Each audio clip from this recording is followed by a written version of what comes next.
জীবনে কখনো তোতা পাখির মতো হবেন না। তোতা পাখি মুখে অনেক কথা বলে কিন্তু উঁচুতে উড়তে পারে না। অন্যদিকে ঈগল একেবারে শান্ত থাকে কিন্তু তার মনের জোর এত বেশি যে সে আকাশ ছুঁয়ে ফেলে। চলুন আজকে আমরা ঈগলের জীবন থেকে দারুণ 7টি মানসিকতা শিখব। ঈগল কখনোই চড়ুই বা কাকের মতো ছোট পাখিদের সাথে ওড়ে না, সে ওড়ে অন্য ঈগলের সাথে। এর মানে হলো সংকীর্ণ মানসিকতার মানুষ যারা আপনাকে টেনে নিচে নামাতে চায় তাদের থেকে দূরে থাকুন। একটা কথা আছে না, আপনি কাদের সাথে মেলামেশা করছেন সেটাই ঠিক করে দেবে আপনি ভবিষ্যতে কেমন মানুষ হবেন। তাই সবসময় ভালো মানুষদের সাথে থাকুন। প্রায় 5 কিলোমিটার দূর থেকেও ঈগল তার শিকারকে স্পষ্ট দেখতে পায়। সামনে যত বাধাই আসুক না কেন, শিকারকে না ধরা পর্যন্ত ঈগল তার নজর সরায় না। এর মানে হলো আপনার জীবনের লক্ষ্য একদম পরিষ্কার রাখুন এবং সেটিতে ফোকাসড থাকুন।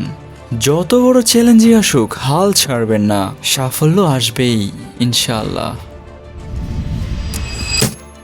ঈগল তার শিকারের সাইজ বা শক্তি দেখে কখনো ভয় পায় না বা আত্মসমর্পণ করে না। নিজের এলাকা বা শিকার ধরে রাখতে সে শেষ পর্যন্ত লড়াই করে। এর মানে হলো সমস্যা যতই বড় হোক ভয় পেয়ে পিছিয়ে যাবেন না।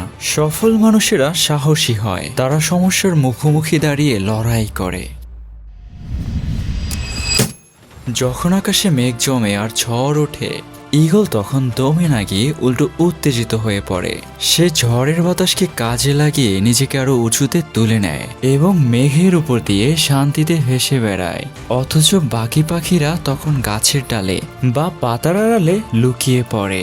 এর মানে হলো যারা জীবনে বড় কিছু করতে চায় তারা সমস্যা দেখে ভয় পায় না, বরং তারা প্রতিটি সংকটকে একটি সুযোগ হিসেবে কাজে লাগায়।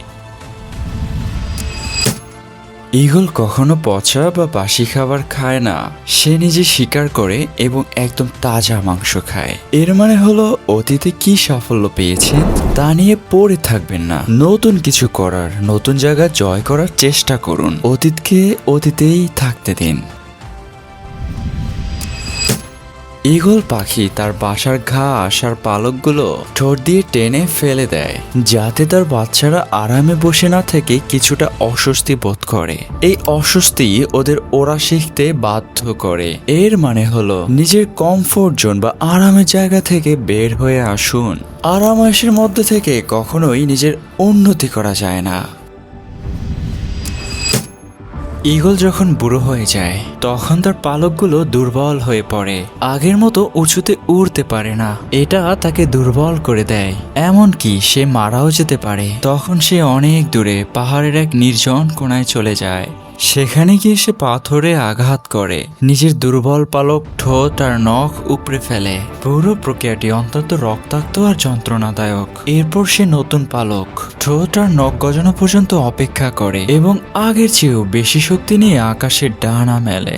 এর মানে হলো আমাদের জীবন থেকেও মাঝে মাঝে পুরনো ও খারাপ অভ্যাসগুলো ঝেড়ে ফেলা দরকার। তা যত কঠিন বা যন্ত্রণাদায়কই হোক না কেন, যেসব জিনিস আমাদের জীবনে কোনো মূল্য যোগ করে না, উল্টো বোঝা হয়ে দাঁড়ায়, সেগুলোকে বিদায় জানানোই শ্রেয়।